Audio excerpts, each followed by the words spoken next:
अब देखो एक प्रॉब्लम ये है, जैसे ये एक पॉइंट चार्ज है, अब इसके पास कोई और पॉइंट चार्ज रखा है, तो ये चार्ज उस चार्ज पर फोर्स लगाएगा, दूर से बैठे बैठे लगा देगा फोर्स। अब प्रॉब्लम ये होती है कि ये दूर से इसने फोर्स कैसे लगाया। आप किसी चीज़ पर फोर्स लगाना चाहें तो उससे कांटेक्ट बनाना पड़ता है। जैसे इस बोर्ड को अगर आप पुश करना चाहें तो कांटेक्ट बनाएंगे, है ना। या कोई ऑब्जेक्ट आप उसको रस्सी से बांध दो, रस्सी को पकड़ के खींच लो, तो इस तरीके से भी आप उस ऑब्जेक्ट पर फोर्स लगा सकते हैं। तो किसी बॉडी पर फोर्स लगाने के लिए कुछ कांटेक्ट बनाना पड़ता है। लेकिन यहाँ पर क्या हो रहा है कि एक चार्ज ने दूसरे चार्ज पर दूर से कोई कांटेक्ट बनाए बगैर उस पर फोर्स लगा दिया। तो कैसे फोर्स लगा दिया? तो एक्चुअल में होता ये है कि कोई भी चार्ज हो वो अपने आसपास एक फील्ड जनरेट करता है, और उस फील्ड में जब कोई चार्ज आ जाता है तो वो फील्ड होता है जो कि उस चार्ज पर फोर्स लगाता है। चार्ज डायरेक्ट फोर्स नहीं लगाता है, फील्ड के थ्रू फोर्स लगाता है। जैसे अर्थ है ना, अपने आसपास ग्रेविटेशनल फील्ड जनरेट करती है, और उस ग्रेविटेशनल फील्ड में अगर कोई मास आ जाए तो उस मास पर अर्थ फोर्स लगाती है थ्रू इट्स ग्रेविटेशनल फील्ड। मतलब अर्थ का जो ग्रेविटेशनल फील्ड है वो फील्ड है जो फोर्स लगाता है। इसी तरीके से कोई भी चार्ज अपने आसपास एक फील्ड जनरेट करता है, और वो फील्ड में अगर कोई चार्ज आ जाएगा तो वो फील्ड उस चार्ज पर फोर्स लगा देगा। तो ये इलेक्ट्रिक फील्ड होता है जो कि फोर्स लगाने के लिए रिस्पॉन्सिबल होता है। और ये इलेक्ट्रिक फील्ड जब जनरेट होता है, कोई चार्ज जनरेट करता है ना, तो ये स्पेस के थ्रू आगे बढ़ता है at the speed of light. So let us talk about electric field and electric field lines and electric field intensity.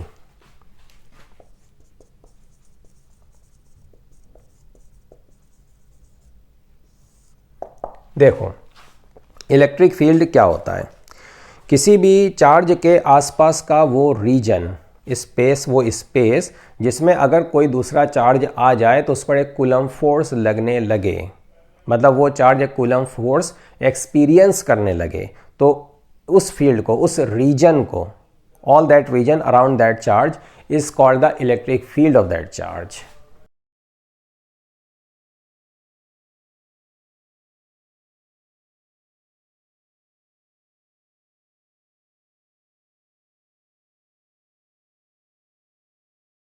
The region around a charge in which another charge experiences a Coulomb force, or you can say an electrostatic force, is called electric field of the charge.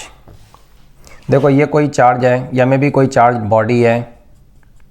अब इसके आसपास का ये reason, अगर इसमें कोई भी charge आ जाए, दूसरा चार्ज, तो उस पर एक फोर्स लगने लगेगा। तो इस रीजन को हम क्या बोलेंगे? Electric field. ठीक है। अब देखो दो बातें हैं। एक तो ये कि हमें इलेक्ट्रिक फील्ड को विजुअलाइज करना है, उसको समझना है। उसके लिए हम कुछ लाइंस का यूज़ करते हैं, कुछ इमेजिनरी लाइंस का। They are called electric field lines, या फिर इलेक्ट्रिक लाइंस ऑफ फोर्स। दूसरी बात यह कि इस इलेक्ट्रिक फील्ड की हमें वैल्यू बताना है, अमाउंट बताना है, कितना है। तो उसके लिए फिर हम एक क्वांटिटी इस्तेमाल करते हैं, उसको पहले हम डिफाइन करते हैं अपने हिसाब से, और फिर उसको हम यूज़ करेंगे। So that quantity is electric field intensity, or you can say strength of electric field. ये जो क्वांटिटी है इलेक्ट्रिक फील्ड स्ट्रेंथ, ये एक वेक्टर क्वांटिटी है। इसके अलावा एक और भी क्वांटिटी होती है जिसका हम इस्तेमाल करेंगे to specify, to mention the amount of the electric field. Electric field कितना ज़्यादा है, कितना कम है, उसकी अमाउंट बताने के लिए हम एक और भी क्वांटिटी का इस्तेमाल करते हैं, that is a scalar quantity, and that is called electric potential. तो इन दोनों की बात तो हम बाद में कर लेंगे। पहले आप ये समझ लो कि किसी भी इलेक्ट्रिक फील्ड को विजुलाइज करने के लिए हम जिन इमेजिनरी इलेक्ट्रिक फील्ड लाइंस का इस्तेमाल करते हैं उनके बारे में कुछ बातें समझ लो। Electric field lines, electric field में जो कुछ भी होता है, कोई भी इलेक्ट्रिक फील्ड किसी चार्ज के साथ कैसे इंटरेक्ट करता है, कोई चार्ज को आप इलेक्ट्रिक फील्ड में रख दो तो उस पर कैसा वो असर डालेगा, उसको कैसे चलाएगा, या किसी चार्ज बॉडी को रख दो तो इलेक्ट्रिक फील्ड उसके साथ कैसे इंटरेक्ट करेगा, या कुछ चार्जेस आपस में कैसे इंटरेक्ट करते हैं। तो इन सब को समझने के लिए हमारे लिए ये सब समझना आसान हो जाएगा अगर हम कुछ इमेजिनरी लाइंस का इस्तेमाल करें। दीज इमेजिनरी लाइंस, अब चूंकि इमेजिनरी बोल रहे हैं तो ऑब्वियसली इमेजिनरी होती हैं, इनका कोई रियल एग्जिस्टेंस तो नहीं होता है। इमेजिनरी हैं, हम इमेजिन करते हैं, इनको विजुलाइज करते हैं ताकि इलेक्ट्रिक फील्ड को हम विजुलाइज कर सकें। ठीक है, अब इलेक्ट्रिक फील्ड एक चार्ज रखा आसपास में, इलेक्ट्रिक फील्ड तो उसने जनरेट कर दिया, लेकिन उस इलेक्ट्रिक फील्ड को हम कोई देख थोड़ी ना सकते हैं, तो देख तो पाते नहीं है। तो फिर अगर हम अपने दिमाग में भी ना सोच सकें उसके बारे में तो समझना मुश्किल होगा। तो उसको इमेजिन करने के लिए, वो किस टाइप का है उसको विजुलाइज करने के लिए हम इमेजिनरी लाइंस का सहारा लेते हैं। And these imaginary lines are called electric lines of force और इलेक्ट्रिक फील्ड लाइंस। अब इन इलेक्ट्रिक फील्ड लाइंस के साथ हम कुछ प्रॉपर्टीज़ एसोशिएट करेंगे। हम ये बोलेंगे कि इन इलेक्ट्रिक फील्ड लाइंस में ये प्रॉपर्टीज़ हैं। तो असल में तो ये लाइंस तो होती ही नहीं है, तो फिर इनमें प्रॉपर्टीज़ कहाँ से आ जाएंगी? एक्चुअली इलेक्ट्रिक फील्ड में जो हम ऑब्जर्व करते हैं उस ऑब्जर्वेशन के बेसिस पर कुछ पर्टिकुलर प्रॉपर्टीज़ अगर हम इलेक्ट्रिक फील्ड लाइंस के साथ एसोसिएट कर दें और फिर उन प्रॉपर्टीज़ को, which are obviously are limited number of properties, 7-8 properties हैं जो आपको समझना है, याद रखना है। तो उन प्रॉपर्टीज़ को एसोशिएट करने के बाद अगर हम उनको अपने दिमाग में बैठा लें तो फिर यूजिंग जस्ट दोज प्रॉपर्टीज़, उन चीज़ों को इमेजिन करते हुए, चीज़ों को वैसे समझते हुए, किसी भी टाइप की किसी भी नई सिचुएशन में क्या होने वाला है वो हम इमेजिन भी कर सकते हैं, अंदाज़ लगा सकते हैं, उसको हम विजुलाइज कर सकते हैं। ठीक है, तो जितनी भी इलेक्ट्रिक फिनोमिना होंगी, कोई बॉडी जब इलेक्ट्रिक फील्ड में रखी जाएगी उसका क्या होगा, कैसे मूव करेगी, इलेक्ट्रिक फील्ड कैसे उसके साथ इंटरेक्ट करेगा, तो किसी भी नई सिचुएशन में चीज़ों को विजुलाइज करने के लिए, अंदाज़ लगाने के लिए, एस्टिमेट लगाने के लिए हमारे लिए बहुत बेहतर है कि हम इन लाइंस का इस्तेमाल करें। तो इन लाइंस के साथ जो प्रॉपर्टीज़ की अभी हम बात करने वाले हैं, ये प्रॉपर्टीज़ हम इसलिए एसोशिएट करते हैं ताकि हम आगे चल करके किसी भी सिचुएशन को एनालाइज कर सकें। और obviously these properties they are based upon observed phenomena. Okay, तो इलेक्ट्रिक फील्ड लाइंस क्या होती हैं?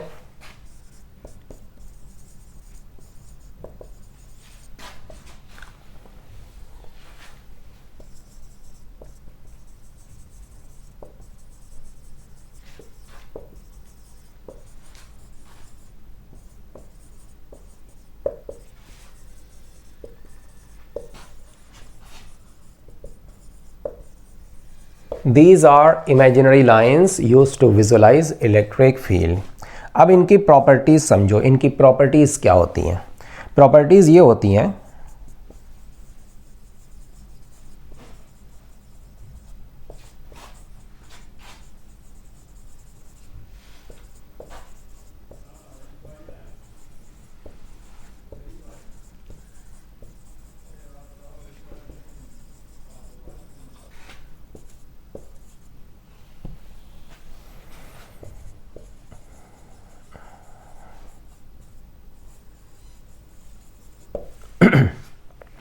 ये एक प्रॉपर्टी है, ये इलेक्ट्रिक फील्ड लाइंस किसी पॉजिटिव चार्ज से निकलेंगी, इस तरीके से निकलेंगी जैसे कि सन से लाइट रेज निकलती हैं। सन है, लाइट रेज निकल रही है, रेडियली आउटवर्ड सब निकल रही हैं, निकल करके वहाँ पर रुकी हुई नहीं है या फिर निकल करके यूं ऐसे नहीं चल रही हैं, निकली और रेडियली आउटवर्ड चलती चली गई। ठीक है ना, तो इसको हम बोलते हैं एमनेशन। इस तरीके से निकलने को हम बोलते हैं एमनेट होना। तो इलेक्ट्रिक फील्ड लाइंस एमनेट होती हैं फ्रॉम ए पॉजिटिव चार्ज, और अगर आसपास और कुछ नहीं है, सिर्फ एक आइसोलेटेड पॉजिटिव पॉइंट चार्ज है, तो उससे लाइन निकलने के बाद, रेडियली आउटवर्ड निकलने के बाद वो चलती चली जाएंगी, इन्फिनिटी तक चलती चली जाएंगी। या फिर अगर कोई पास में नेगेटिव चार्ज है तो उसको वो खींच लेता है, उन लाइंस को वो चार्ज खींच लेता है और जा करके वही इलेक्ट्रिक फील्ड लाइंस उस नेगेटिव चार्ज पर टर्मिनेट हो जाती है। अगर एक आइसोलेटेड पॉजिटिव चार्ज है तो इससे इलेक्ट्रिक फील्ड लाइंस निकलेंगी,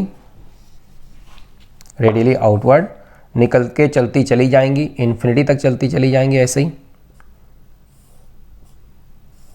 सारी डायरेक्शंस में यूनिफॉर्मली निकलती हैं। ऐसा नहीं होता है कि एक तरफ ज़्यादा निकल जाए, दूसरी तरफ कुछ कम निकल जाए।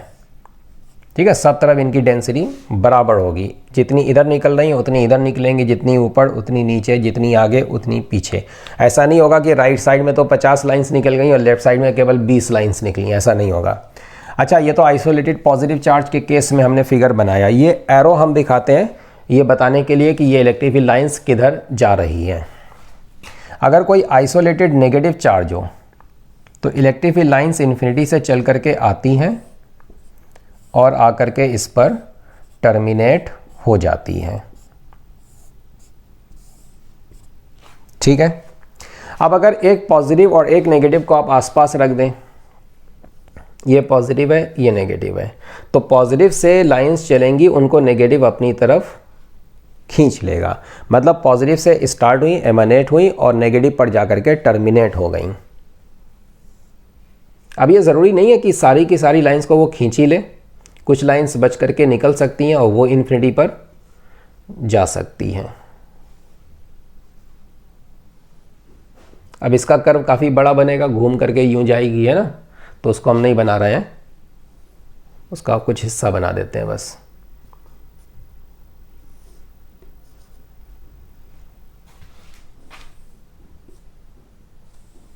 ये फिगर्स आपको बना लेना है।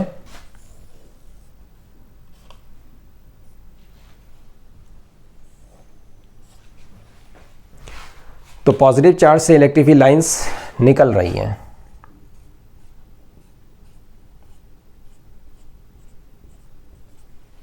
और नेगेटिव पर जाकर के ये टर्मिनेट हो रही हैं। ठीक है। अगर इन दोनों चार्जेस का मैग्नीट्यूड बराबर है तो जितनी लाइंस यहाँ से निकलेंगी उतनी ही जाकर के उस पर टर्मिनेट हो जाएंगी। अगर इसका मैग्नीट्यूड ज़्यादा है, उसका मैग्नीट्यूड कम है, तो इससे ज़्यादा लाइंस निकलेंगी और उस पर कुछ कम टर्मिनेट होंगी, बाकी की बची हुई लाइंस वो इन्फिनिटी पर चली जाएंगी।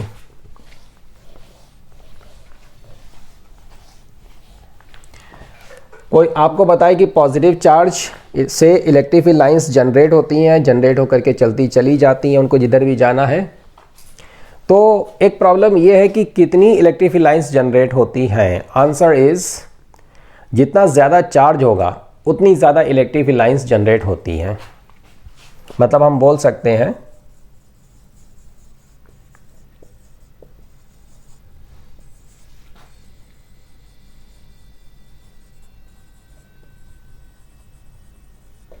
Number of lines is proportional to the amount of charge.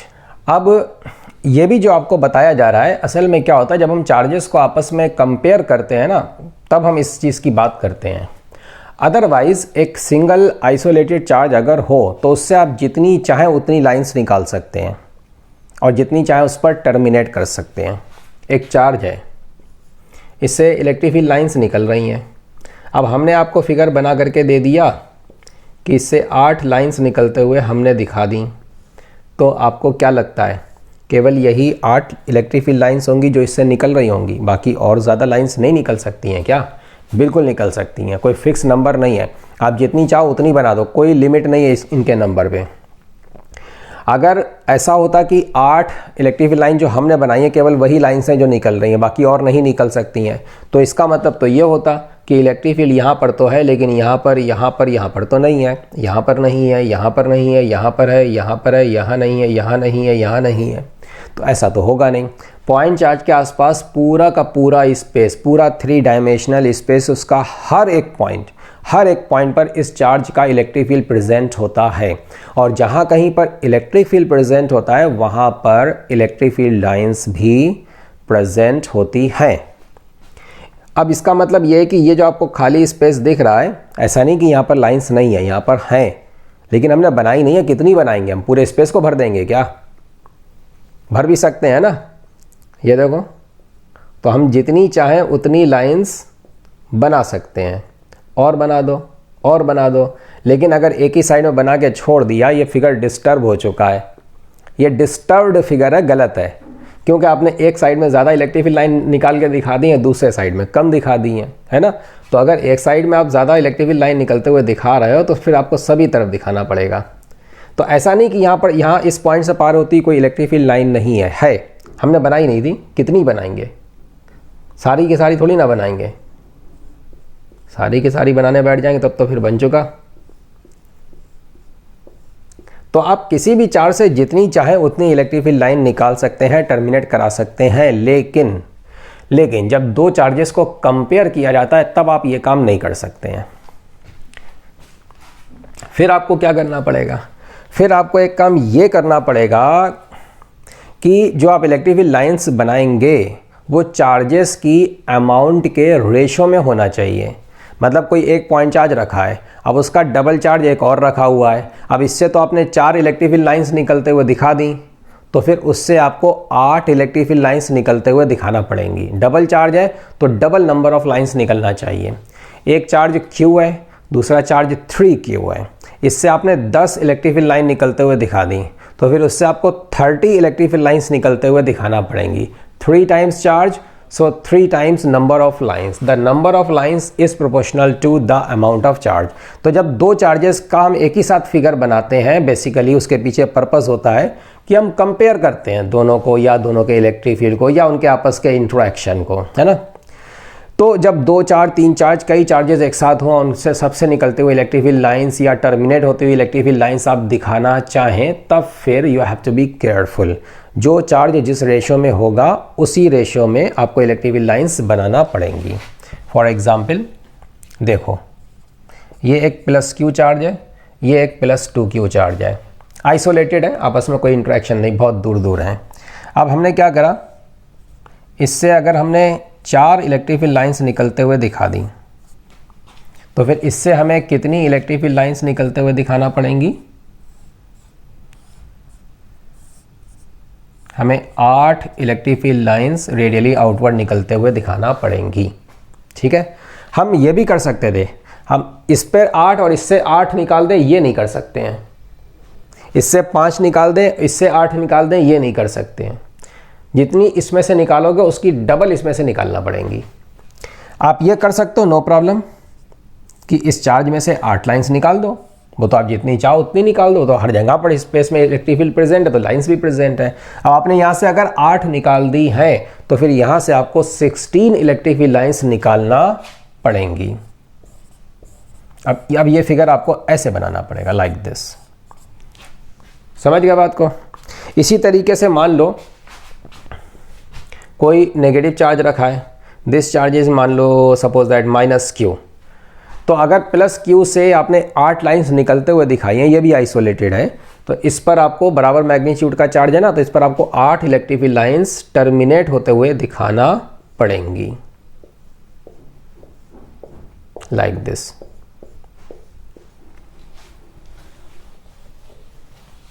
अब इस पर कभी कभी क्वेश्चन पूछ लिया जाता है।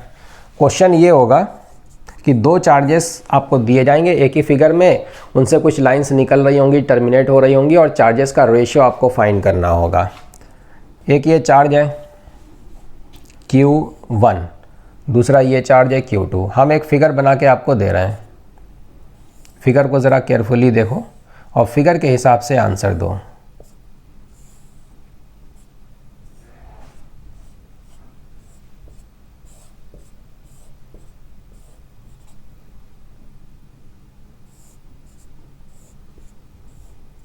ठीक है, अब ज़रा आप ये बता दो कि Q1/Q2 विथ प्रॉपर साइन, ये रेशो क्या होगा? प्रॉपर साइन के साथ बताना है।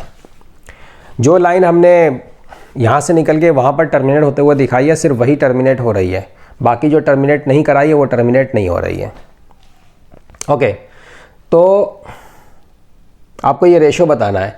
देखो, इस चार्ज पर लाइंस आ रही हैं, इसका मतलब ये कैसा है? नेगेटिव है। इससे लाइंस निकल रही हैं, मतलब ये कैसा है? पॉजिटिव।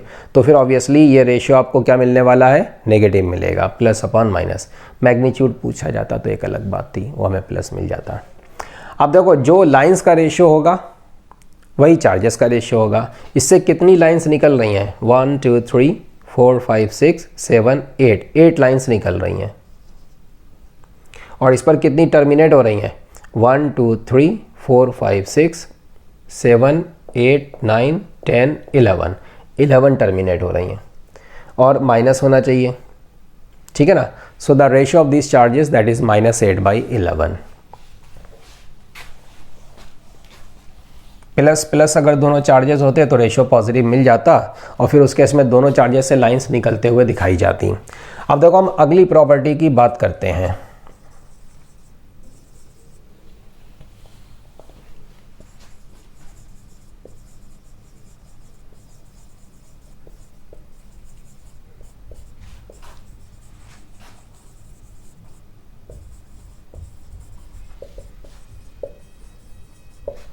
मोर क्राउडेड लाइंस मतलब कि स्ट्रॉन्गर इलेक्ट्रिक फील्ड। जहाँ पर इलेक्ट्रिक फील्ड लाइंस की क्राउडिंग ज़्यादा होती है वहाँ पर इलेक्ट्रिक फील्ड ज़्यादा स्ट्रॉन्ग होता है। जहाँ पर उनकी डेंसिटी कम होती है, इलेक्ट्रिक फील्ड लाइंस की डेंसिटी कम होती है, वहाँ पर इलेक्ट्रिक फील्ड वीक होता है। अब जैसे हम एक फिगर बनाएं, देखो यहाँ पर इलेक्ट्रिक फील्ड लाइंस पास पास हैं, यहाँ पर इलेक्ट्रिक फील्ड इंटेंसिटी है E1 और यहाँ पर इलेक्ट्रिक फील्ड लाइंस दूर दूर हैं, ये इंटेंसिटी है E2। ज़्यादा क्राउडेड है स्ट्रॉन्गर इलेक्ट्रिक फील्ड होगा, कम क्राउडेड है कम इलेक्ट्रिक फील्ड होगा। एक पॉजिटिव चार्ज से हमने लाइंस निकाल दी।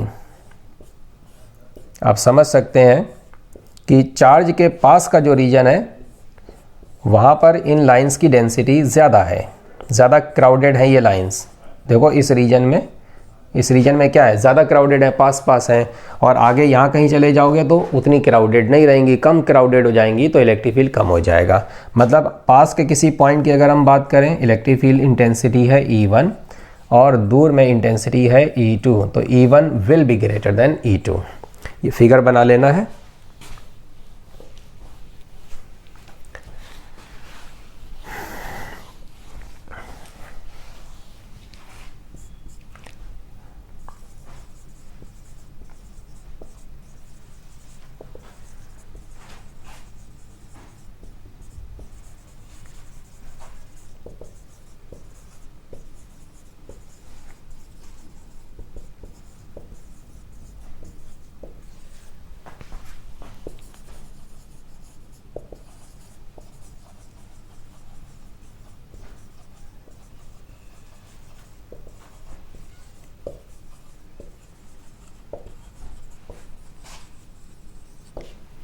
ये है अगली प्रॉपर्टी। किसी पॉइंट चार्ज को अगर हम किसी इलेक्ट्रिक फील्ड में रख दें तो वो इलेक्ट्रिक फील्ड उस पॉइंट चार्ज पर फोर्स लगाएगा। ये जो फोर्स लगता है this is obviously the Coulomb force और you can say electrostatic force. ये फोर्स इलेक्ट्रिक फील्ड लाइंस के टेंजेंशियल डायरेक्शन में होता है। मतलब क्या होता है, इसका मतलब क्या है, देखो जैसे सपोज दैट ये एक इलेक्ट्रिक फील्ड है जिसके लिए हमने ये इलेक्ट्रिक फील्ड लाइंस बनाई हैं, कुछ इस तरीके की कर्व्ड इलेक्ट्रिक फील्ड लाइंस हैं। अब आपने इस इलेक्ट्रिक फील्ड में किसी पॉइंट पर एक चार्ज को रख दिया, may be this is a positive point charge. जिस पॉइंट पर आपने इस चार्ज को रखा है उस पॉइंट पर आप एक टेंजेंट बनाओ, tangent on this electric field line. तो इलेक्ट्रिक फील्ड लाइन पर हमने ये टेंजेंट बना दी, तो इस पॉइंट चार्ज पर ये इलेक्ट्रिक फील्ड फोर्स लगाएगा। आपको हम बिल्कुल शुरू से कॉन्सेप्ट ही यही बता रहे हैं कि एक चार्ज के पास दूसरा चार्ज था, उस चार्ज पर इस चार्ज ने फोर्स कैसे लगाया। Answer is electric field generate किया, वो इलेक्ट्रिक फील्ड है जो फोर्स लगाता है उस चार्ज पर। तो किसी भी इलेक्ट्रिक फील्ड में जब कोई भी पॉइंट चार्ज आ जाता है तो इलेक्ट्रिक फील्ड उस पॉइंट चार्ज पर एक फोर्स लगाता है। कितना लगाता है उसकी हम बात अभी आगे चल करके करेंगे। तो इस चार्ज पर ये इलेक्ट्रिक फील्ड एक फोर्स लगाएगा। प्रॉब्लम यह है कि किस डायरेक्शन में लगाएगा। आंसर इज इसी पॉइंट पर, जिस पॉइंट पर चार्ज रखा है आप इलेक्ट्रिक फील्ड लाइंस पर टेंजेंट बनाओ, तो उस टेंजेंट के अलोंग वो फोर्स लगेगा। मतलब फोर्स टेंजेंशियल डायरेक्शन में लगता है। लेकिन एक प्रॉब्लम है, टेंजेंट के अलोंग तो there are two possible directions. एक डायरेक्शन इधर भी हो सकती है फोर्स की, एक इधर भी हो सकती है। तो उसका आंसर ये है कि अगर ये पॉजिटिव चार्ज है तो जिस तरफ इलेक्ट्रिक फील्ड लाइंस जा रही हैं उस तरफ लगेगा ये कूलम फोर्स। और अगर ये नेगेटिव चार्ज है टेंजेंशियल डायरेक्शन में, जिस तरफ इलेक्ट्रिक फील्ड लाइन जा रही है उसके अपोजिट लगेगा ये coulomb force.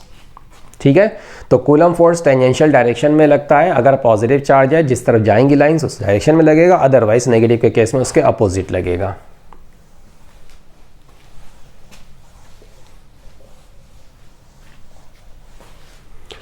Now let us see the next property.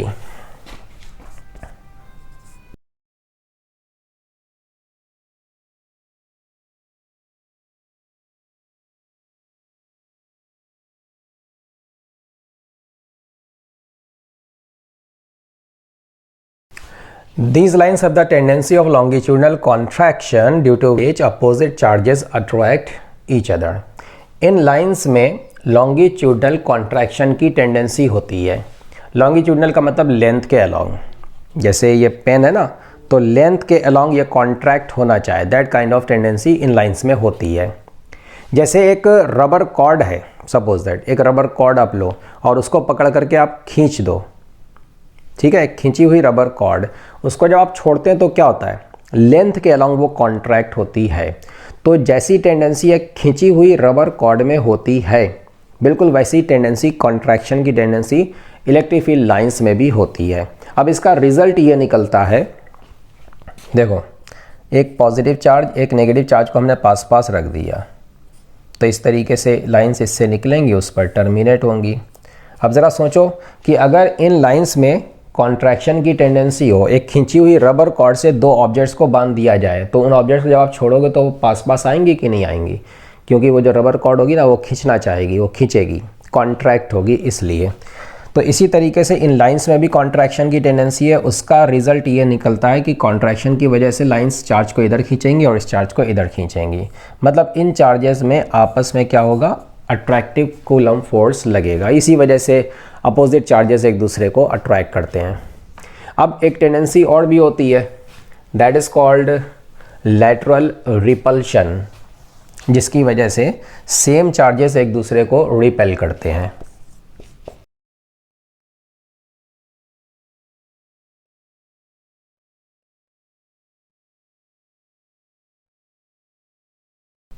Due to which same charges repel each other. इन लाइंस में लेटरल का मतलब लेंथ के परपेंडिकुलर, लेंथ के परपेंडिकुलर ये सब आपस में एक दूसरे को रिपेल करती हैं, एक दूसरे को अपने से दूर पुश करती हैं, और उसका रिजल्ट ये निकलता है कि सेम चार्जेस में रिपल्शन हो जाता है। देखो कोई दो लाइंस हैं इस तरीके से जा रही हैं, तो लेंथ के परपेंडिकुलर इनमें क्या होगा ना, रिपल्शन होगा। उस रिपल्शन की वजह से ये इस तरीके से बेंड होने लगेंगी लाइक दिस। एक पॉजिटिव चार्ज है और एक ये पॉजिटिव चार्ज है। अब इसकी इलेक्ट्रिक फील्ड लाइंस इधर जाना चाहेंगी और इसकी इलेक्ट्रिक फील्ड लाइंस इधर जाना चाहेंगी। इलेक्ट्रिक फील्ड लाइंस आपस में कभी भी क्रॉस नहीं करती हैं, वो अगला पॉइंट हमारा, अभी उसकी हम बात करेंगे। तो ये लाइंस जो ऐसे जाना चाहती हैं, ये आपस में क्रॉस करने के बजाय एक दूसरे को पुश करके इस तरीके से बेंड हो जाएंगी लाइक दिस। जो लाइन इधर सीधी जाना चाहती थी वो ऐसे मुड़ जाएगी, और ऐसा इसलिए होता है कि क्योंकि लाइंस में आपस में रिपल्शन होता है।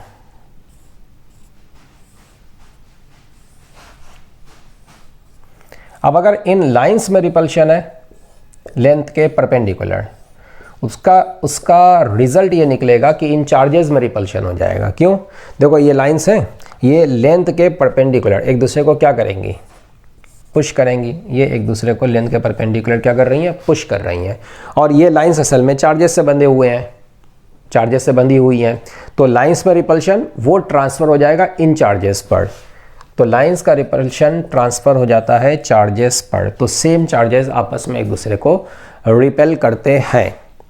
अगर यही चार्जेस नेगेटिव होते तो बिल्कुल फिगर ऐसे ही रहता, बस आपको सिर्फ इतना करना रहता कि जो एरोज़ हमने बनाए वो उल्टे करना रहते, ये वाले एरो लाइन पर जो बनाए।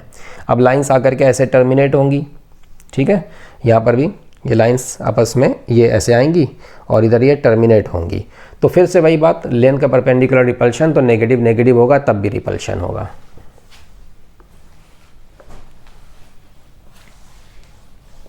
अभी जो हमने बोला था कि कोई भी दो लाइंस आपस में इंटरसेक्ट नहीं कर सकती हैं, ये अगली प्रॉपर्टी है इन इलेक्ट्रिक फील्ड लाइंस की।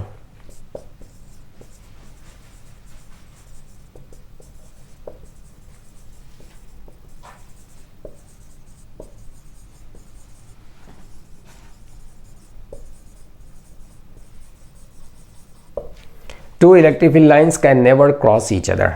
एक लाइन ऐसी चली जाए और दूसरी लाइन इसको क्रॉस करते हुए ऐसे चली जाए, दिस इज़ नॉट पॉसिबल। ऐसा नहीं होता है। क्यों नहीं होता है? ऐसा इसलिए नहीं होता है क्योंकि अगर ऐसा हो जाता तो फिर एक प्रॉब्लम खड़ी हो जाती, जो कि एक्चुअल में नहीं होती है। प्रॉब्लम ये खड़ी हो जाती कि फिर इस पॉइंट पर अगर हम इलेक्ट्रिक फील्ड की बात करते, इलेक्ट्रिक फील्ड की डायरेक्शन की बात करते, तो फिर दो डायरेक्शंस होती, एक ये डायरेक्शन हो जाती और एक ये डायरेक्शन हो जाती, जैसा जो कि होगा नहीं।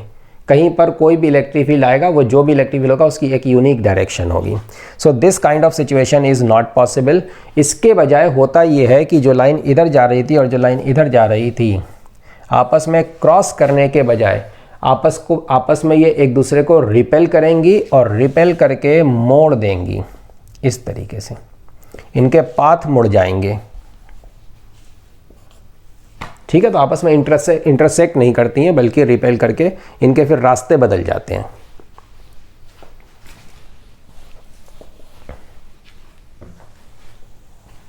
अच्छा, और देखो अगली प्रॉपर्टी देखो,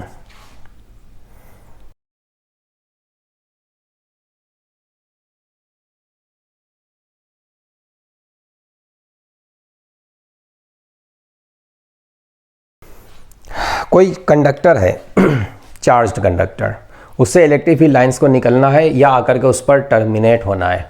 आपको हम पहले बता चुके हैं कि कंडक्टर पे जो भी चार्ज होता है वो उसकी आउटर सरफेस पर रहता है, तो उस चार्ज की वजह से जो चार्ज सरफेस पर है कंडक्टर की सरफेस पर, उससे इलेक्ट्रिक फील्ड लाइंस को निकलना है या फिर आकर के टर्मिनेट होना है। In any case electric field lines conductor की सरफेस के परपेंडिकुलर होंगी। कहाँ पर परपेंडिकुलर होंगी? सरफेस के इमीडिएट नेबरहुड में, उसकी क्लोज विसिनिटी में, मतलब आप कह सकते हैं जस्ट आउटसाइड द सरफेस।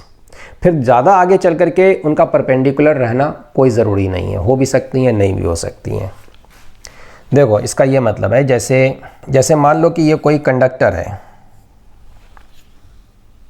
अब हमने इसको कुछ चार्ज दिया, मे बी पॉजिटिव चार्ज, तो ये पॉजिटिव चार्ज इसकी आउटर सरफेस पर जा कर के डिस्ट्रीब्यूट हो जाएगा। अब पॉजिटिव चार्ज है तो इलेक्ट्रिक फील्ड लाइंस इससे निकलना चाहिए, तो सरफेस से इलेक्ट्रिक फील्ड लाइन निकलेंगी, अंदर से नहीं निकलेंगी, अंदर में चार्ज है ही नहीं, सरफेस से ही निकलेंगी।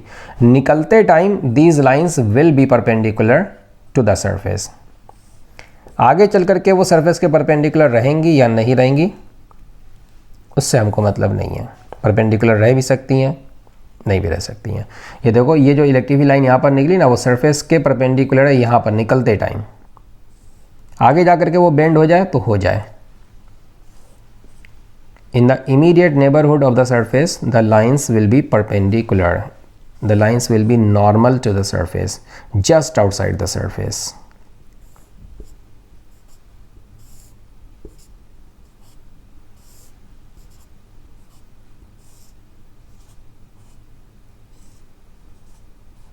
ठीक है, इसी तरीके से अगर ये नेगेटिवली चार्ज कंडक्टर होता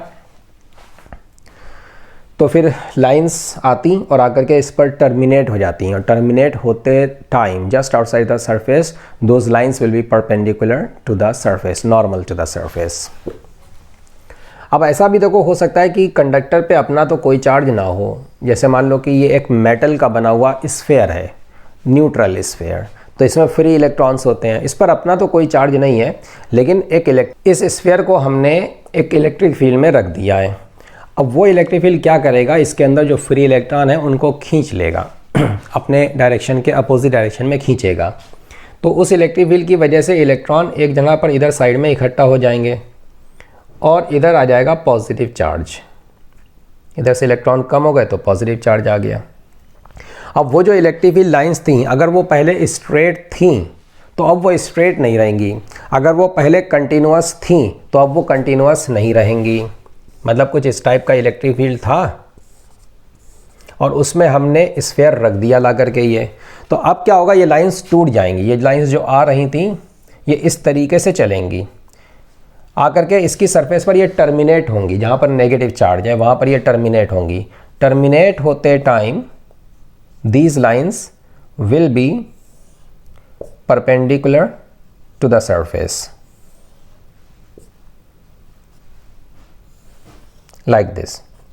और उधर साइड में जो पॉजिटिव चार्ज है, फिर पॉजिटिव चार्ज से यही लाइंस निकलेंगी, निकलते time they will be perpendicular to the surface.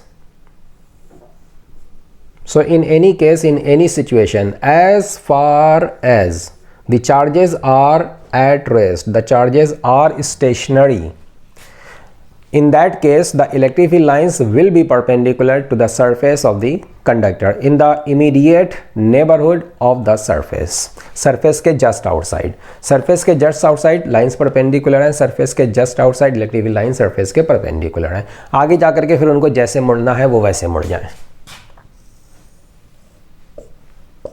एक कंडक्टर की प्रेजेंस में इलेक्ट्रिक फील्ड लाइन जो कि इस तरीके का था कुछ यूनिफॉर्म, वो कुछ इस तरीके का बदल करके हो जाता है because of the interaction with the charges induced on this conducting sphere. और ये ध्यान रखना, ये जो बात अभी हम बोल रहे हैं ना, हमने अभी बोल भी दी थी शॉर्ट में, ये जो बात हम बोल रहे हैं कि फील्ड लाइंस परपेंडिकुलर होंगी सरफेस के, ये केवल तब होता है जबकि कंडक्टर पे जो चार्जेस हैं वो रेस्ट में हो, वो स्टेशनरी हो, मतलब कि स्टेडी स्टेट पहुंच चुकी हो, चार्जेस को जैसे भी डिस्ट्रीब्यूट रीडिस्ट्रीब्यूट होना था वैसे वो हो चुके हैं। अब कोई भी चार्ज अपनी जगह से हिल नहीं रहा है, ठीक है। सारे चार्जेस जब रुके हुए होंगे तब ये बात वैलिड होगी जो अभी अभी हमने बोली। अब एक बात ये समझो, जैसे ये एक कंडक्टर है, यहाँ पर इसकी रेडियस ऑफ कर्वेचर ज़्यादा है, यहाँ पर इसमें शार्पनेस ज़्यादा है, मतलब कि रेडियस ऑफ कर्वेचर कम है। तो चार्ज कंडक्टर की सरफेस से इलेक्ट्रिक फील्ड लाइंस निकलेंगी। आपको हम बताए थे पहले कि कंडक्टर की आउटर सरफेस पे चार्ज डिस्ट्रीब्यूटेड रहता है और उसका डिस्ट्रीब्यूशन यूनिफॉर्म नहीं होता है। जो पॉइंट जितना ज़्यादा शार्प होता है वहाँ पर चार्ज का डेंसिटी उतना ज़्यादा होता है। रेडियस ऑफ कर्वेचर जितना ज़्यादा होगा, जितनी फ्लैटनेस होगी सरफेस में, उतना चार्ज डेंसिटी कम हो जाता है। अब उसी से रिलेटेड उसका रीज़न अभी तक आपको नहीं बताया क्योंकि वो कैपेसिटेंस के चैप्टर में आपको समझ में आएगा, उसका एक फार्मूला होता है, उससे समझ में आएगा। अब इसी से रिलेटेड एक बात और भी है, वो ये कि इस कंडक्टर की सरफेस से इलेक्ट्रिक फील्ड लाइन्स को निकलना है। यहाँ पर चार्ज डेंसिटी ज़्यादा होगी, यहाँ पर चार्ज डेंसिटी कम होगी, तो यहाँ से जो इलेक्ट्रिक फील्ड लाइन्स निकलेंगी उनकी डेंसिटी ज़्यादा होगी, ज़्यादा क्राउडेड लाइन्स होंगी। मतलब इसकी नेबरहुड में just outside this sharp region of the surface, यहाँ पर इलेक्ट्रिक फील्ड ज़्यादा स्ट्रांग होगा और यहाँ पर इलेक्ट्रिक फील्ड वीक होगा। इसी वजह से आपने देखा होगा जो ऊंची बिल्डिंग्स होती हैं उनको लाइटनिंग के इफ़ेक्ट से बचाने के लिए हम लाइटनिंग अरेस्टर्स लगाते हैं, जो कि मेटल की बेसिकली रॉड्स होती हैं जो कि ऊपर में टॉप में पॉइंटेड बनाई जाती हैं इस तरीके से। ये लाइटनिंग अरेस्टर है, बिल्कुल एक भाले के जैसा आप समझ लीजिए, इस तरीके से शार्प एक रॉड समझ लीजिए ना, या आप और इसमें शार्प एंड्स और भी निकाल सकते हैं, एक रॉड लगा दो और एंड से उसको शार्प बना दो इस तरीके से, नीडल के जैसा। ऐसे भी बना सकते हैं, त्रिशूल के जैसा इस तरीके से बना सकते हैं। अब जब आप इसको शार्प बना, अच्छा इसका जो कनेक्शन है ना वो कंडक्टिंग वायर के थ्रू अर्थ से ऐसे रहता है, अंदर तक जाता है, ये अर्थिंग बना देते हैं इसकी। तो ऊंची बिल्डिंग में क्या होता है, जब क्लाउड्स चार्ज क्लाउड्स आते हैं तो चार्ज इंडक्शन हो जाता है, इसके चार्ज के अट्रैक्शन की वजह से इलेक्ट्रॉन खींच करके यहाँ बिल्डिंग पर स्टोर हो जाएंगे, या अगर नेगेटिव चार्ज है तो पॉजिटिव चार्ज स्टोर हो जाएगा यहाँ पर। तो पॉजिटिव चार्ज नेगेटिव चार्ज के बीच में जो हवा है that is a non conductor, बहुत अच्छा इंसुलेटर है वो इलेक्ट्रिक करंट के लिए, चार्ज के फ्लो के लिए। लेकिन ये चार्जेस कभी कभी ऐसा होता है बहुत स्ट्रांग हो जाते हैं, काफ़ी ज़्यादा हो जाते हैं, फिर ये पोटेंशियल डिफरेंस और यहाँ पर जो इलेक्ट्रिक फील्ड प्रेजेंट होता है इतना स्ट्रांग इलेक्ट्रिक फील्ड होता है कि ये हवा की स्ट्रक्चर को ही तोड़ देता है, और जो हवा यहाँ पर नॉन कंडक्टिंग थी वो कंडक्टिंग बन जाती है। This is called dielectric breakdown. Capacitor के चैप्टर में आप इस टॉपिक को पढ़ेंगे। तो यहाँ पर क्या होता है ना, ये चार्ज डायरेक्ट अगर बिल्डिंग पर आ जाए, मतलब जो करंट फ्लो हो वो डायरेक्ट बिल्डिंग पर हो तो बिल्डिंग को डैमेज कर देगा, उसके अंदर की चीज़ों को डैमेज कर देगा। तो उससे बचने के लिए क्या करते हैं ना, ये लाइटनिंग अरेस्टर हम लगाते हैं। चूँकि ये शार्प होते हैं अपने एंड्स पर, तो शार्प पॉइंट पर चार्ज डेंसिटी ज़्यादा हो जाती है, तो चार्ज का स्टोरेज बिल्डिंग पर बनने के बजाय यहाँ पर ज़्यादा बन जाता है, ज़्यादा चार्ज डेंसिटी। अब ज़्यादा चार्ज डेंसिटी होगी अगर इन शार्प एंड्स पर, तो यहाँ से जो इलेक्ट्रिक फील्ड, इसकी नेबरहुड में जो इलेक्ट्रिक फील्ड होगा वो ज़्यादा स्ट्रांग होगा, तो चार्ज जो डिफ्यूज़ होगा, निकलेगा, हवा के थ्रू चलेगा, वो सीधा इन अरेस्टर्स पर आएगा और ये पकड़ करके, चूँकि पूरा कंडक्टिंग सिस्टम होगा, सीधा ये चार्ज अर्थ में उतर जाएगा।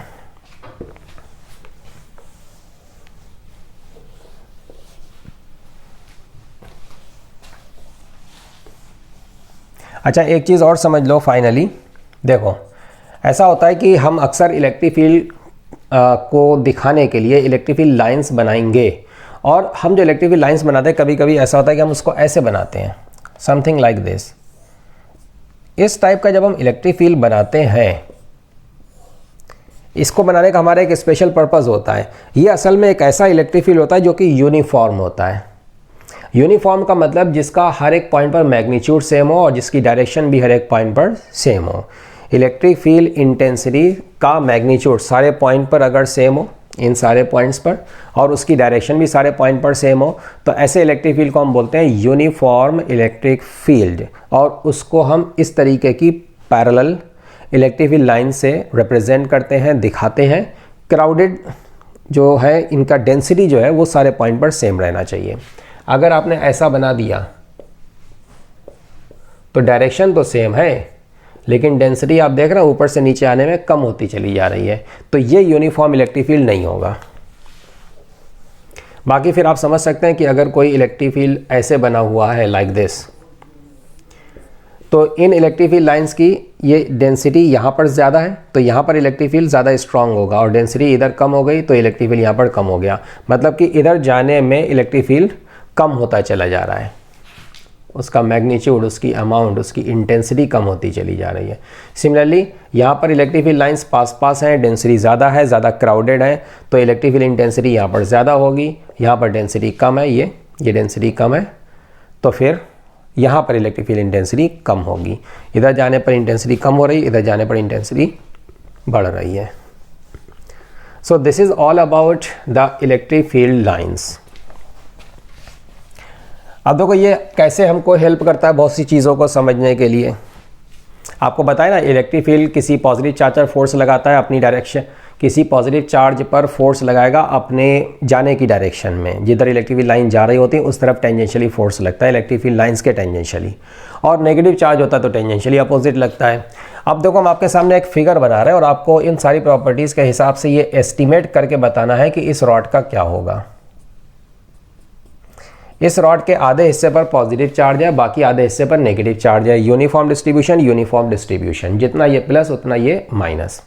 अब हमने इस रॉड को एक यूनिफॉर्म इलेक्ट्रिक फील्ड में रख दिया, सब जगह पर इलेक्ट्रिक फील्ड का मैग्नीट्यूड भी सेम है और डायरेक्शन भी सेम है। अगर हम इस रॉड को ऐसे रिलीज कर दें, सोचो इस रॉड का क्या होगा, किस तरीके से ये मूव करेगी, घूमेगी या चलेगी, चलेगी तो किधर चलेगी, घूमेगी तो कैसे घूमेगी।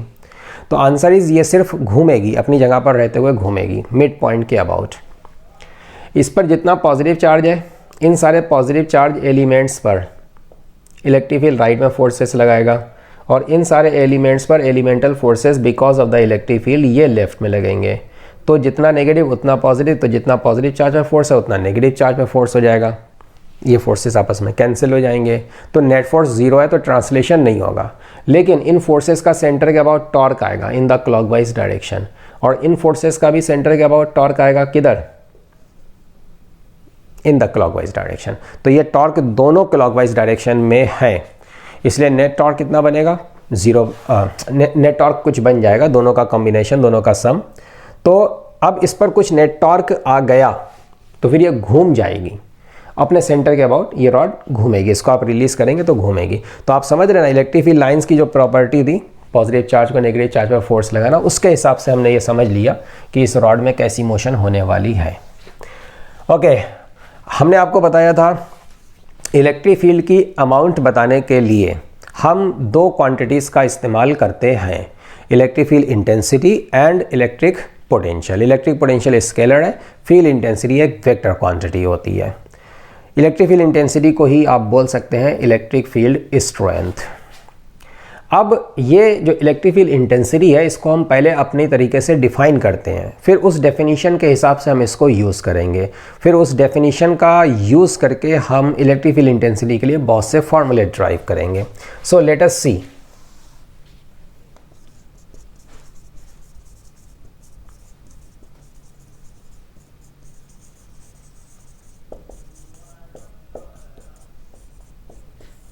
इलेक्ट्रिक फील्ड इंटेंसिटी क्या होती है, इसी को आप बोल सकते हैं इलेक्ट्रिक फील्ड स्ट्रेंथ, और इसके लिए हम सिंबल यूज़ करेंगे E विद एन एरो। क्यों? क्योंकि ये एक वेक्टर क्वांटिटी है।